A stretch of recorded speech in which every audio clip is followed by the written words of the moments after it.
Y bueno, en temas de salud, un mal que no solamente afecta a las personas mayores es el Parkinson. Y un día como hoy, el mundo se une para crear conciencia de esta enfermedad. Mariana Sánchez nos cuenta. La enfermedad de Parkinson es una enfermedad neurodegenerativa.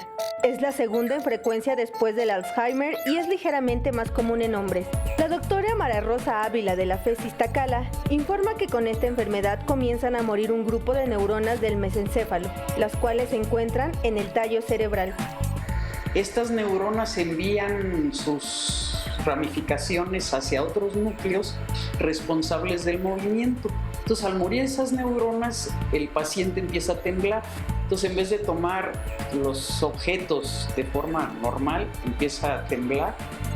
Hasta la fecha se desconoce la causa del por qué mueren esas neuronas y por lo tanto no se puede prevenir.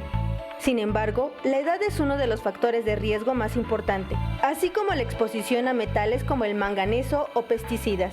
Normalmente es en la vejez, digamos a partir de los 65 años, es cuando hay mayor posibilidad de presentarla. El componente genético es realmente muy bajo, digamos del 5 al 10% de los pacientes con enfermedad de Parkinson es por genética, y normalmente estos pacientes que tienen alteraciones genéticas empiezan con un Parkinson juvenil, es decir, 30 años, 35 años. Los síntomas son inespecíficos. Algunas personas pueden presentar problemas digestivos, con el olfato o insomnio. Sin embargo, cuando comienzan los movimientos corporales es porque ya existe un 80% de muerte neuronal. El Parkinson no es mortal.